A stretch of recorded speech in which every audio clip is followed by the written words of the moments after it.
दत्वा दत्वा सदा दानम, सदैव देते रहिए, कभी भी मत रुकिए। पेड़ रोज दे रहे हैं, नदियां रोज दे रही हैं, सूर्य भगवान प्रकाश रोज दे रहे हैं। मन में ये बात ना आवे कल तो किया ही था, आज क्या करने की जरूरत है। लिखा है दत्वा दत्वा सदा दानम। जो मनुष्य बार बार दान करके, इसमें लिखा है जो मनुष्य बार बार दान करके एक बार के लिए गरीब भी हो जाता है, यानी उसके पास रहता नहीं है, उन लोगों को दरिद्र नहीं समझना चाहिए। वह मृत्यु के बाद उस लोक में महेश्वर के पद पर जाकर के बैठते हैं। तो गरीब नहीं है, सबसे ज्यादा धनवान तो वही है जो दत्वा दत्वा महादानम, जिन्होंने रोज रोज दिया है, कभी किसी को भूखा नहीं जाने दिया, कभी किसी को मना नहीं किया, परलोक में वह महेश्वर हो जाते हैं। जो लोग कंजूसी के द्वारा धन की रक्षा करते हैं वह अत्यंत दुखी होते हैं, क्योंकि हे जैमिनी, वे अंत में सब कुछ छोड़ करके रोते रोते हुए, जिसने कभी दान पुण्य नहीं किया मरते समय वो बहुत रोता है। यमदूत बड़े त्रुषित करते हैं उसे, वो डरता है, भयभीत होता है।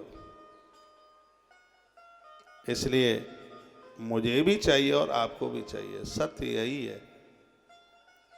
यह बात, ये 9 दिन का कार्यक्रम एक कल्याण का साधन समझ करके ही ये प्रवचन रखा गया। इसमें बहुत सी बातें ऐसी हैं जिनकी जानकारी नहीं है, वह जानकारी मिलती है। देखो कल एक कन्यादान की बात, वो मेरे हृदय को छू गई, जिसमें लिखा हुआ था कि कन्यादान करते समय बेटी वस्त्र माता पिता के पहने, अलंकार आभूषण अपने मम्मी पापा के, ससुराल के नहीं। उस समय कन्यादान किया जाए। दान तो उसी चीज का होता है ना जो पूर्ण रूप से अपनी चीज है, उसमें उसके ससुराल के ही कपड़े वस्त्र। एक बात और मैं आपको बोलूं, जो जानकारी नहीं है, जब बेटियों को गोद भराई होती है तो ससुराल से कुछ सोने चांदी की चीजें आती हैं, कपड़े लत्ते वस्त्र आते हैं। इस ग्रंथ में लिखा है कि जब तक पिता कन्यादान नहीं कर देता तब तक बेटी ससुराल का कुछ भी यूज नहीं कर सकती, प्रयोग नहीं कर सकती। आज तो सगाई से पहले ससुराल से मोबाइल आता है, मालूम है आपको? हाँ, आप बहुत होशियार हैं। मोबाइल आता है, कपड़े लत्ते आते हैं, चैन जंजीरें आती हैं, बहुत सामान आता है और खूब उसको यूज प्रयोग में लिया जाता है। लेकिन हमारे शास्त्रों ने, हमारे ग्रंथों ने उसका विरोध किया। ये जानकारियां नहीं है, इसलिए तो ये होता है। जब तक बेटी का कन्यादान न हो जाए तब तक ससुराल का, भले ही सगाई हुई, एक बिलंदा भी न पहने कपड़ा हुआ, ना कोई सोने चांदी की चीजें पहने वो। हाँ, लेकिन आज वो गोद भराई क्या क्या होता है, उसमें वो बेटी ससुराल का बहुत कुछ पहनती है।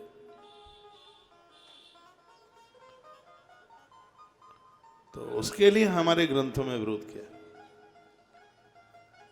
कन्यादान तक बेटी माता पिता का, मम्मी पापा का ही प्रयोग में करती है। वस्त्र है, अलंकार आभूषण है, जो भी है।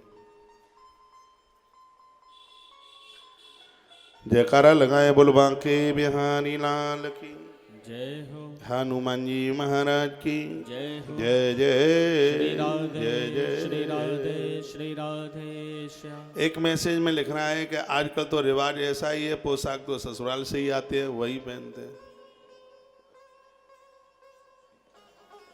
हाँ, तो रिवाज मानो, फिर क्या है, फिर तो रिवाज यही है। हम अपनी संस्कृति को ना भूलें, जिनका वर्णन किया है। इसलिए तो आपको कथाएं सुनाई जा रही हैं, शायद ये पुरानी बातें मान लें, इनमें महापुरुषों का बड़ा अनुभव है। कोई तो बात होगी जब उन्होंने उसका विरोध किया। बड़े सजग्र, बड़े समझदार, तीनों कालों की समझने वाले त्रिकाल, उनको पता था कि कलयुग में ऐसा होगा, इसलिए तो बोल गए पहले ग्रंथ में, इसलिए तो लिखा उन्होंने। और ऐसी बात नहीं है कि जो सुन करके न समझते हो, समझते हैं। जितना मुझे सुन पा रहा है वो बिल्कुल ध्यान देंगे। बेटी के विवाह के समय पर वो कील नहीं पहनाएंगे ससुराल की जब तक कन्यादान नहीं हो जाएगा, तब तक कोई कपड़ा वस्त्र नहीं पहनाएंगे जब तक कन्यादान नहीं हो जाएगा, तब तक। आप बार बार क्यों पूछ रहे हैं कथा लाइव है क्या? देखो ऊपर लिखा है लाइव है, तारीख लिखी है, तो पता तो लग ही जाता है। आज तारीख हो गई है 12, 11:37:38 हो रही हैं और दिन है आज शनि महाराज का, शनिश्चर। पीपल का दर्शन करना, मेरे तो सामने ये दर्शन हो रहा है। हाँ, पीपल का दर्शन। और घर में जितने भी बुजुर्ग हैं, चलो आज के बच्चों को नहीं पता है तो बुजुर्गों को ये सब बातें बतानी चाहिए। आइए, श्रेष्ठ लोगों को प्रतिदिन भक्ति भाव से श्रद्धा पूर्वक थोड़ा थोड़ा दान रोजाना देना चाहिए। जो बुजुर्ग हैं, बिल्कुल वृद्ध हैं, 2, 4, 5 साल के मेहमान हैं, वो तो ठीक से सुन लें इस बात को। लिखा नित्यम देयानि दानानि वैष्णवई निज भक्तिता। परम भगत हैं जो, उनके लिए कहा वो श्रद्धा पूर्वक थोड़ा थोड़ा दान नित्य दें, रोजाना दें। भले थोड़ा दें, नित्य दें, रोजाना दें, एक भी दिन न चूकें।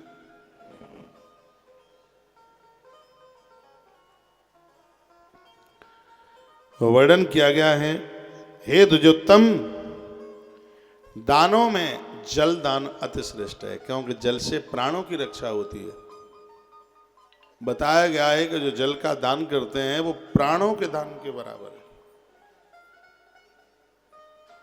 वर्णन है, जल और अन्न, बिना अन्नेन नत जलदानम च तत्पेगैरति श्रेष्ठम प्रकीर्तितम सर्वेषामेव दानानां जल अन्नम द्विजोत्तम जलदानम च तत्त्वज्ञैरति श्रेष्ठम प्रकीर्तिता। जल को और अन्न को श्रेष्ठ दानों में माना गया, क्योंकि ये दोनों लोगों के प्राणों को बचाने वाले हैं।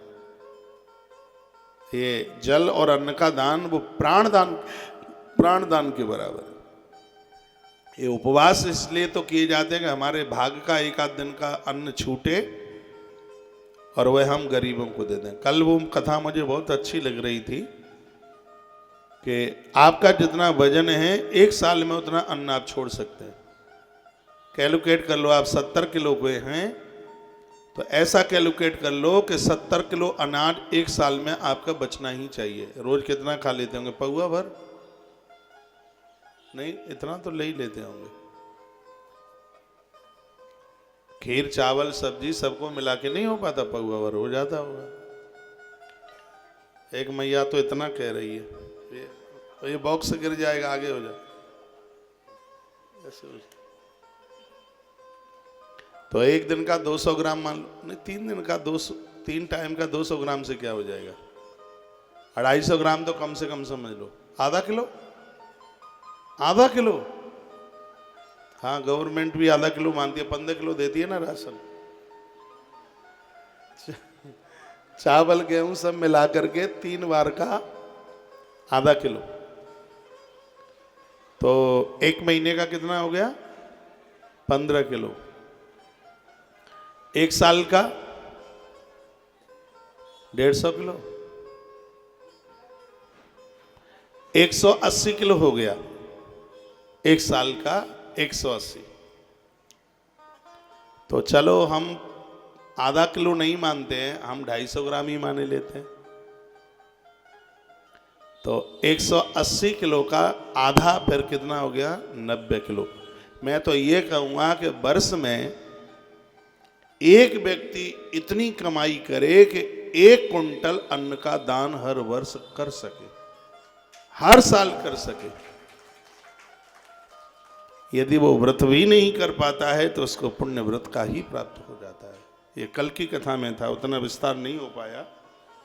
उससे आयुष्य, उम्र बढ़ती है। तुलादान का इतना भारी महत्व। बॉडी का, शरीर का जितना वजन है उतना तो शरीर के वजन के बराबर अन्न जरूरतमंद लोगों को, दीन दुखियारों के लोगों के पेट में पहुंचना ही चाहिए।